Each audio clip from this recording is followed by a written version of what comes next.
we've got a little cut in our netting. Not really sure how that happened. Carol is using some invisible thread to gently knit it together and stop it getting any worse.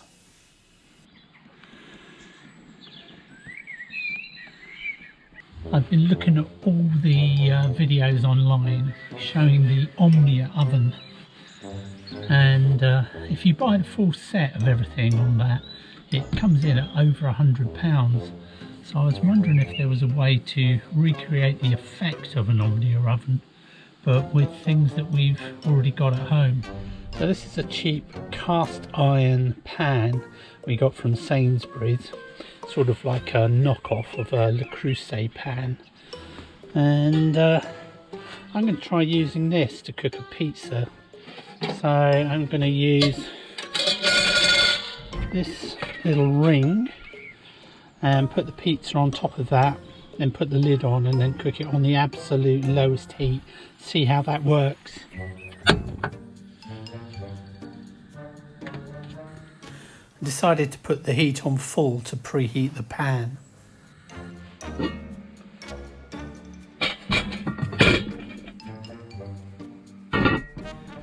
Okay, in goes the pizza. So we can see downsides to this. The biggest problem is that is one hunk of hot metal. Even with the gas on its absolute lowest setting, obviously being cast iron, it retains all the heat. And so if you're going to move that, where on earth do you put it? Because you risk burning other work surfaces. The other thing I notice about it, of course, is it radiates a huge amount of heat as well, doesn't it?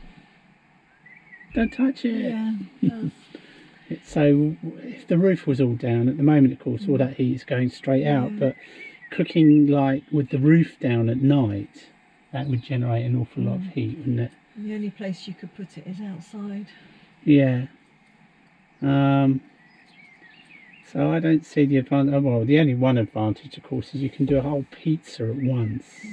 Okay, it's been 20 minutes in there now, so I'm going to take it out now.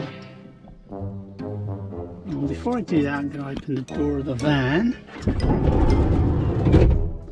because this is the main problem. Where on earth do you put this really hot lid? So I'm going to put it on the wall outside.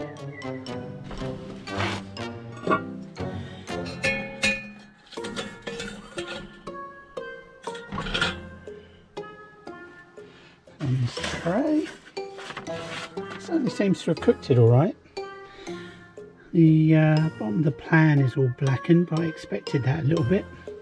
Anyway, gas is off now. Time to eat the pizza, but first I better bring that top in so nobody can touch it. So you can see here where the ring I was using, there was too much heat coming up through the centre of that ring, so I should have put the cover on the top of that ring, I think, and would have been more evenly cooked.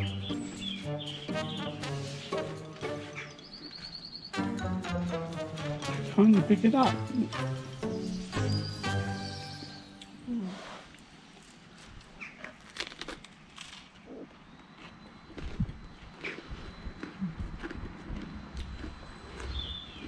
So our conclusion is it's not worth the hassle, and actually the Ridge Monkey does it better, doesn't it?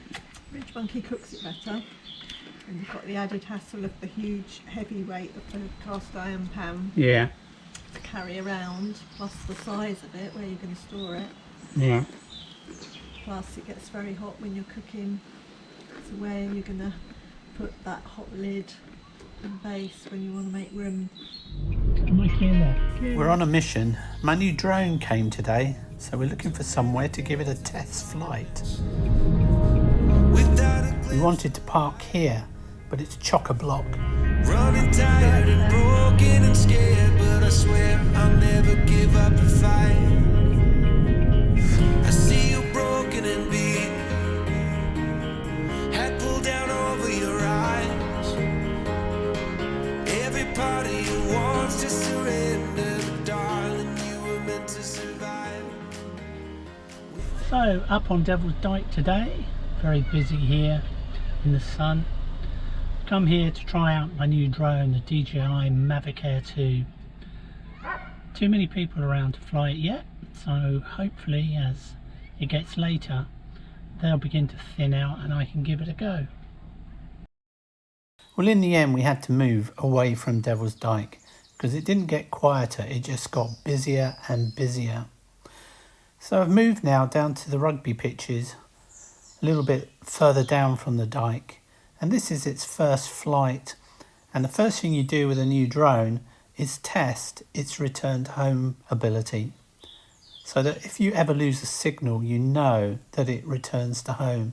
So I've just cut the signal and the drone has turned around and it will now start to come back towards the van.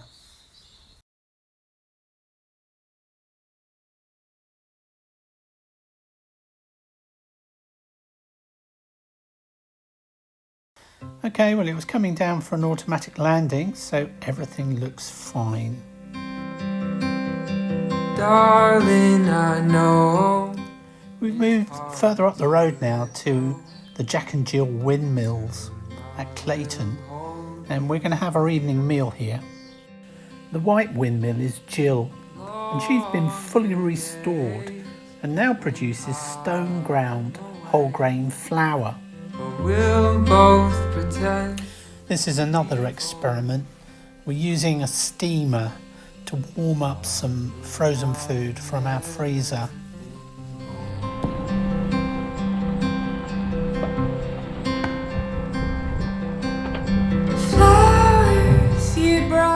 It's the first time we've been here for a sunset, and lots of other people have got the same idea. The ultra-modern homes set between two ancient windmills cut quite a contrast, and you can actually stay here. Too busy up the other place, wasn't it? It's packed here, isn't it?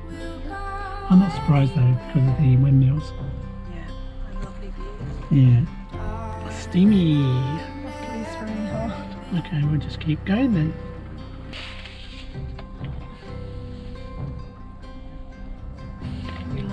Gravy. I certainly do. Don't want it on my veg. Oh. I just want it on my meat. Will we ever see home again? Waves say tower, screams get louder. All I need is your hand. Whilst we enjoyed our dinner, we were surrounded by photographers all taking advantage of a glorious sunset.